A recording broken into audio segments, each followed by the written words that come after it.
Imagine you're outside with 60 to 70 degree weather and a nice breeze, and you decide to check your phone in order to see what time it is, and you end up finding out it's actually December 25th, which is Christmas time. So then, where's the snow that's always supposed to go alongside that Christmas? That's when global warming strikes. For as long as we continue to live on our planet, global warming will always affect us in both small ways or even extreme ways. And that Christmas example I used was a Christmas we had a while back. That younger me was not very happy about it, but I did not know that global warming was at fault. I will be doing my best to show and explain on what this phenomenon is all about. First, I'm going to explain what global warming is and what causes it. Next, I will say what the effects are and how we can combat this force of nature. First and foremost, global warming and climate change are not the exact same thing. Global warming eventually leads to climate change, but then that raises that question. What is global warming?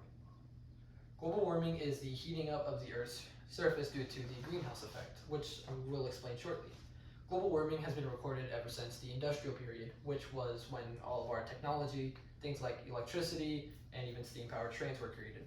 And as NASA states, human activity is estimated to increase the Earth's average temperature by about 1.8 degree Fahrenheit and increases by 0.36 every decade, showing that Earth isn't actually slowing down, but is constantly heating up. And as you can tell, in the later years, it has gone up exponentially. And this is where human activity causes global warming, which is where the greenhouse effect I mentioned earlier happens. As the Natural Resource Defense Council puts it, the greenhouse effect is when the greenhouse gases, which include carbon dioxide and methane, are trapped in the Earth's atmosphere and collect the heat from the sun and are just constantly heating up our Earth. And these gases actually come from us whenever we burn our fossil fuels, things like coal, gas, and oil. The NRDC states that in the US, the largest source of our greenhouse gas emissions was actually transportation, making up almost 29% of the US's greenhouse gas emissions, which makes sense as mostly everybody in the US uses a car to get to place. This shows how humans are the ones that release the most greenhouse gases, but are also causing global warming, which eventually leads to a hotter planet. And while we cause that global warming, we are also the ones most affected by it. Global warming has many effects on us and our planet, one of those being climate change. The NRDC states that the increase in Earth's temperatures causes longer and hotter heat waves, more frequent droughts, and heavier rainfall, and even more powerful hurricanes. The NRDC also stated that in 2015, a lengthy drought in California, which was the state's worst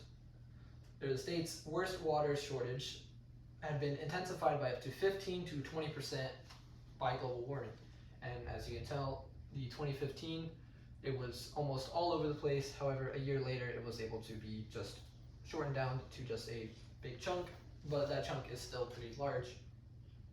The NRDC included that the Earth's ocean is actually also getting warmer, which leads to an increased amount of hurricanes, both in strength and number.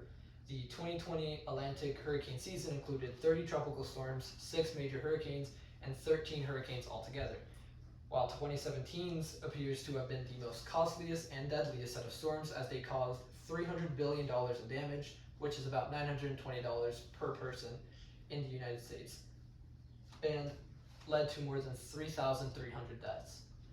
And the NRDC states that if we do not slow down our gas emissions, it could lead to more than 250,000 deaths around the world every year and could force 100 million people into poverty by 2030. The disappearing glaciers would also lead to water shortages and increase our risk of wildfires. The increased flooding and even disease outbreaks would be common, as due to our air pollution, it would decrease our air quality and make it worse for us to breathe. These are some of the major ways global warming affects us, and which led to worse climate and worse weather conditions like hurricanes, droughts, and how it continues to affect us with our decreasing air quality getting worse, which could eventually cause diseases and make things like asthma even worse. While these effects all sound terrifying, there are few ways you can actually help stop global warming. There are multiple ways to decrease your carbon footprint, which, while most of them will end global warming in the blink of an eye, you can still chip in to help save the planet. the NRDC states we must limit global warming by 1.5 degrees Celsius by 2040 to avoid any major disasters. The United Nations explains one way to save energy is to save energy at home, and using energy efficient appliances, washing your clothes in cold water, and improving your home's energy efficiency through better insulation, or even replacing your gas furnace with an electric heat pump, as that could reduce your carbon footprint by up to 1,984 pounds of carbon dioxide per every year. And as you can tell by this, while switching to an electric car or even living car free would impact our earth and our gas emissions by a lot. Things like washing your clothes or even hanging those dried clothes or recycling would decrease it by a moderate amount, which could still pitch in to save it by our planet by a decent bit. The United Nations also states that throwing away less food would help out, as when you throw away that food, it ends up in a landfill, which produces a gas called methane, and that is one of our greenhouse gases.